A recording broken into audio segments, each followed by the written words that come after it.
Morning, farming ain't easy. This morning, finally, we are showing you some images and some video of this drill in the field. We spent a couple days with the guys from Horsch and Alberta Ag Center getting the drill started up. Today we're doing something new, which is actually the reason we bought this drill. We're seeding two crops at the same time. 6.5 inch spacing, seeding triticale in one furrow and Italian annual ryegrass in the second furrow. So first time seeding two crops, so let's do this.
We are just going to double check our calibration on the Italian ryegrass, which we're using the mini drill at the back of the drill. So what's happening is we're loading our Italian annual ryegrass in the back, and we are going to use one tower for the rear gang of the drill, and the other tower is going to control the front gang. So the front gang is going to be seeding the triticale, the rear gang is going to be seeding the annual ryegrass.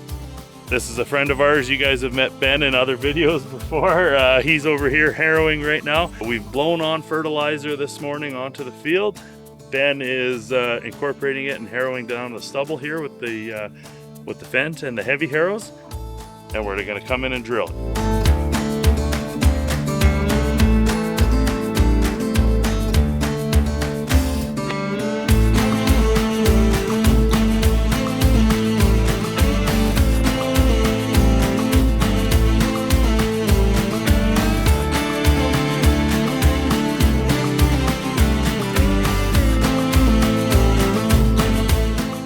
Tomorrow. They need this field seeded early in the year so that they can get the annual ryegrass growing back for fall pasture. So we're just going to check the calibration and be on the way. It's super clever how we work the calibration. What we do is we fire up the Horsch app on our phone. You can do it manually through the controller in the cab as well.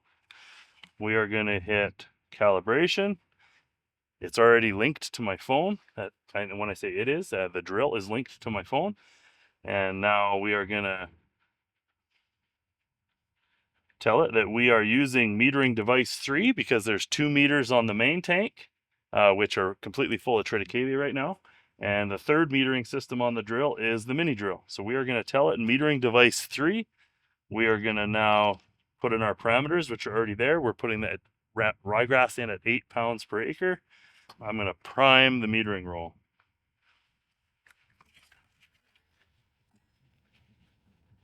So I'm just going to hit this prime button and a bit of seed's going to fall out. There we go. A bit of ryegrass is falling out. The metering roll is primed. Okay, so the bag itself weighs 1.96 pounds. The bag is zeroed.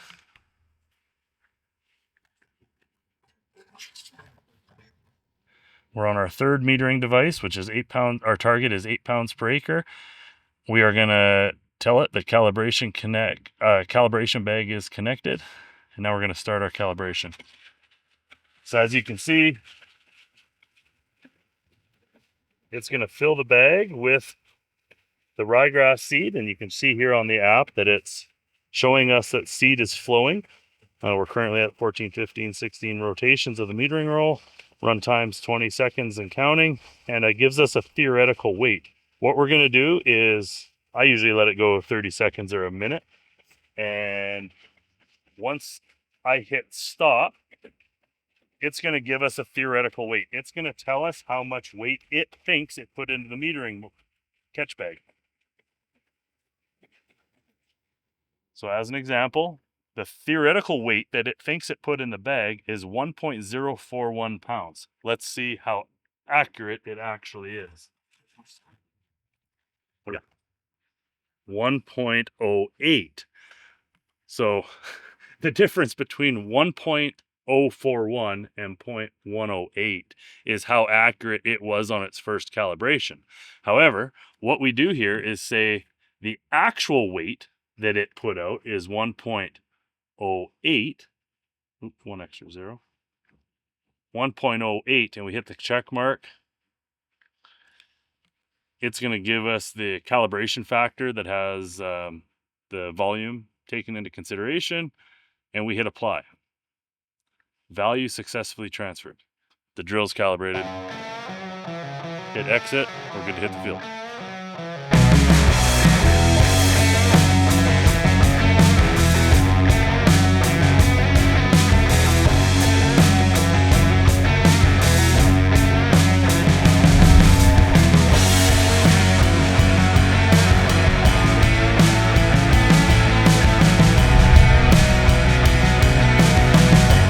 Ran out of seed. It just had an alarm go off. So check it out. Blockage went off on the ryegrass. Yeah, this is our first time putting two crops in, one in the front gang and one in the rear. So we're putting triticale through the front and grass through the rear like we talked about. But we just got to figure out our fan speed now that works for throwing 102 pounds of triticale just through the one tower. So we're plugged, but we'll get past that and keep seeding.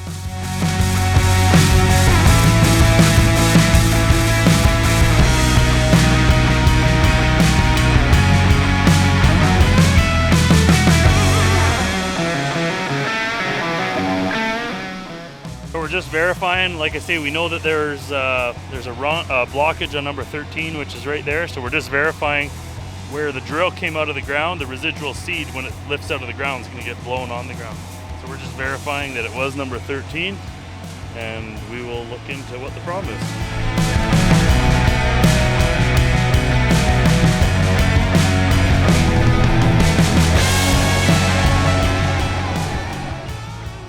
Totally speculating here, but the two rungs that we keep having a blockage on are actually these ones right here, the bottom two, and they're coincidentally the longest run hoses of the whole drill, and they have a little bit more droop in them than all the rest. And I wonder if some of the seeds getting hung up in the low spot of that droop. We are gold and we're back up and running. Cleared the blockage. We're doing it, Harry.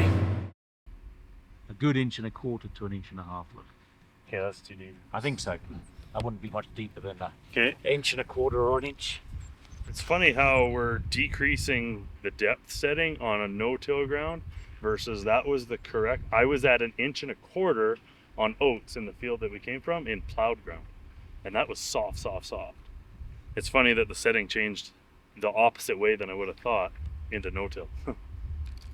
But yeah, but those depth controllers keep it hovering at the pretty accurate depth, right? Yes, I did decrease it more on this last pass. I'm at 25% now.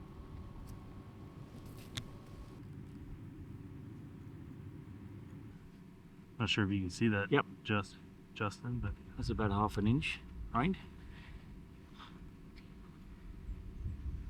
But it's kind of it's in the very bottom of the concave part of the furrow, yeah, too. So, and it's a bit fluffy there as well, right? So it'll punch through that, no problem. Yeah. The only adjustment we could make is to set the rear gang closing wheels a little less aggressive, the star wheel. Why? Well, if you think we're putting that on a hair on the deep side. No, I don't. Okay. Oh, okay. Okay. No, and it wants to be firmly packed as well. Yeah. So because the soil's a bit fluffy, you want it packed.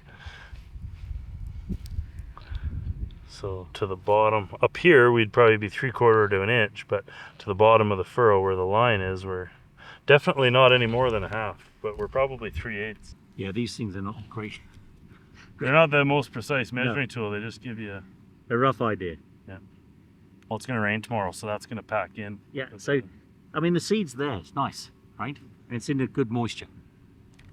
And it's packing it firm, so that'll imbibe the water pretty easily and quickly. Well, and that ryegrass germinates so darn fast. Okay, should we move over to fan speed? Check. You wanna? I want to decrease it. Okay. I don't want to start plugging again, but What are you at? 28? no, I think we're at 41. Oh, you're at 41. Yeah, because we were blowing it all out. All right. Yeah, no. It's decrease. impressive that at 41 it wasn't blowing the ryegrass out of the furrow. So what, you want to put it down to like 32? I don't want to go too big of an adjustment, maybe 36. Okay. But you see here, there's Got some bounce a on couple it, right? triticales Yeah. bouncing, but that found they say you should only seed cereals at a 3800 speed, and we're at 41 to try and clear it out. So we're definitely above what's recommended.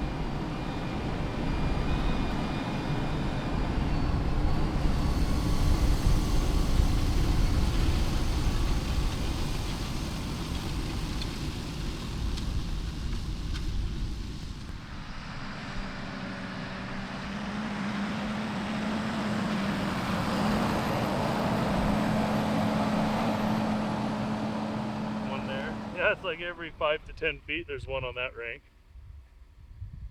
I'll just check the depth setting on it. But the nice thing about the drill is you can adjust depth settings individually. A lot of drills can, but we might just pay attention to that. And if we see too many triticale seeds blowing out of the trench, maybe we will set the depth setting higher right behind the tractor truck just to keep them a bit deeper. All in all, that's very few bounces. We haven't even found one on the grass seed yet. So the nice thing about the way the Horsch does their depth control, no tools required, and it's a very nice mechanical spring-loaded setting. If you look at the taper of these notches, the problem that we've had with other no-till drills on the depth adjustment is it's usually a hole. So there's a pin that goes through a slotted hole, and that hole can wear and get oblonged. But the way the Horsch system works, as you can see, the shape of that tapered notch, if that were to wear, it just keeps wearing down and it wears tighter. So long term, this is going to be a much longer lasting setting. So again, a toolless depth change for a height adjustment or depth adjustment, but also it's not going to be a wearable location that starts to give play, because as soon as there's play, depth control is going to be out to lunch.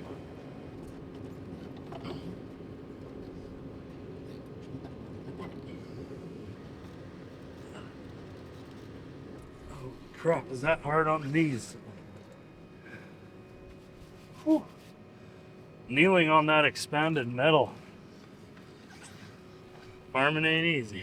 Well, as you guys are watching me struggle with this, in a precarious spot, doing your depth adjustment on a dual rank drill is always the hardest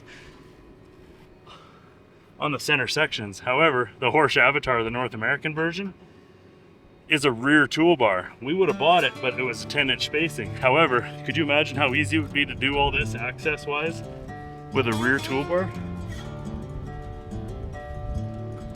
That would make farming easy. We can't have that.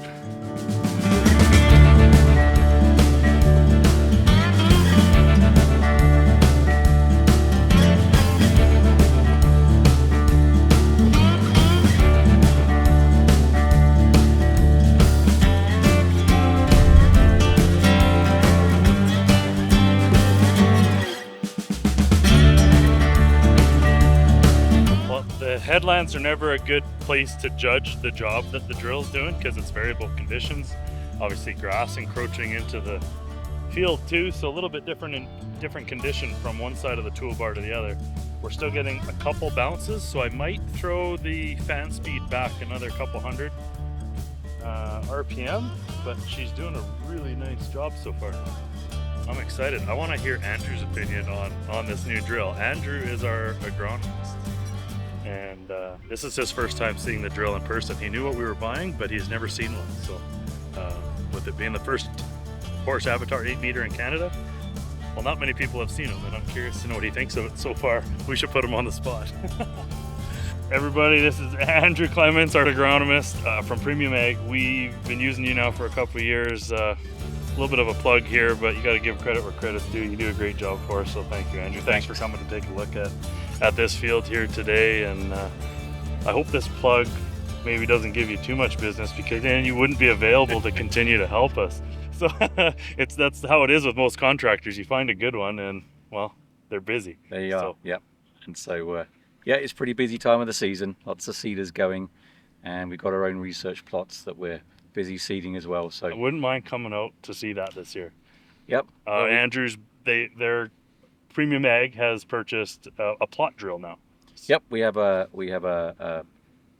6-shank plot drill, and so we've got 1,400 research plots going in this year on 4 different sites. I'm so curious to go see how that's going with you over a beer maybe later this summer. You betcha, yeah. I wouldn't mind asking you on camera though what your opinion of the drill is so far.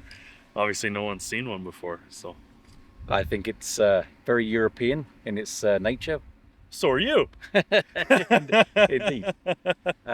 Seems to be doing a good job. I mean, having multiple depths for forages is very important, particularly when you've got tiny grass seeds that need to be 1/2 inch compared to a big cereal or a pea if you're doing intercropping with different species and varieties. Well, this is the reason we bought the drill, is so we can do what we're doing at this field. It's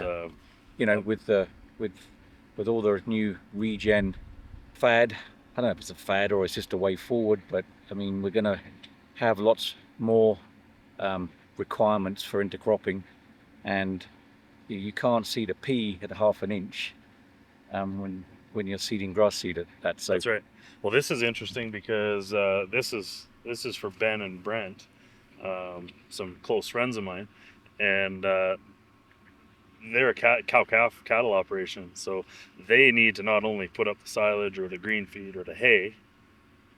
Obviously this will probably be silage, but they need grazing afterwards. So we take the silage off in July. There needs to be something growing, some carbon sequestration somewhere along the line. So the ryegrass is going to accomplish that, I guess, and then give them some fall grazing. So they need more off their field to feed their livestock, just like I need more off my field to sell more commodity. So yep, and then we're completing the nitrogen and the phosphorus cycle by adding the animal manure back onto the field. And they spread manure on here as well too. Right. Their own, not huge tonnage, but what they have. Yeah. So, but thank you, Andrew from Premium Ag. So thanks for coming out, taking a look at this, and make sure that we're doing a good job. Yeah, no, looking fantastic. And you're happy with the purchase we made? Very happy, yeah. Okay, good. Yeah.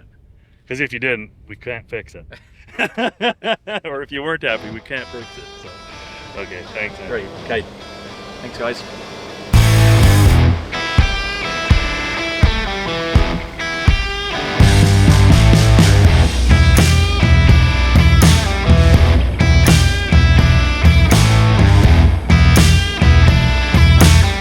Kind of a neat mode I thought was a gimmick when we first bought the machine. Hitting this button right here is called water hole mode or pothole mode. We're going through a little tiny drainage, and it takes a bunch of pressure off of the drill so that you don't bury the toolbar in the mud. And it actually transfers weight, I think, to the drawbar. For some reason, when you press it, you can kind of feel the tractor have better traction as well. So it has a hydraulic hitch on this on the drill, and I don't know if the hydraulics work in unison with the hydraulics on the hitch, but that water hole mode, like I say, thought it was a gimmick, but I've used it several times, and it's nice. Good job, Horsch. Well, look at that. The machine accurately tells you when you're running out. The metering roll is full but not saturated. Yeah. Like completely covered. And they gave me a warning. So you need more grass. Need more grass. Never had blockage monitors before. Never had tank sensors. Never even had cameras, really. It was all physical.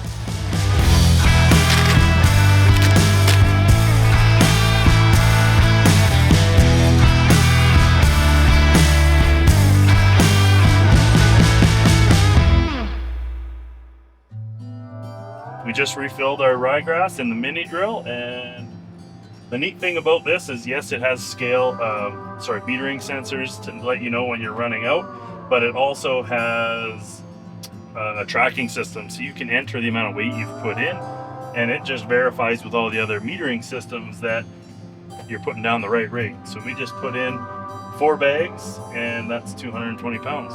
So here we go.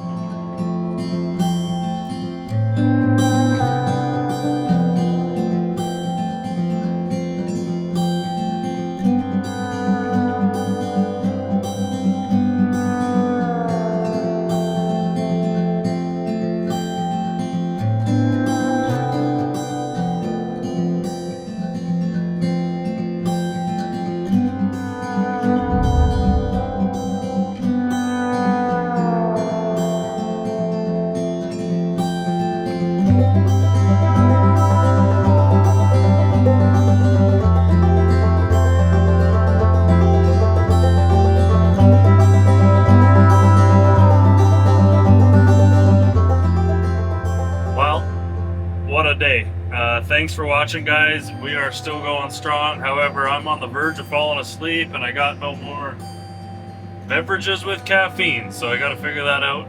Anyway, thanks for watching this video. We have lots of videos coming up on this drill and what we're doing crop wise with it and how we're going to do some new things here on the farm. So stay tuned, lots of exciting stuff ahead. Thanks guys for watching, and thank you so much for all the recent subscribers.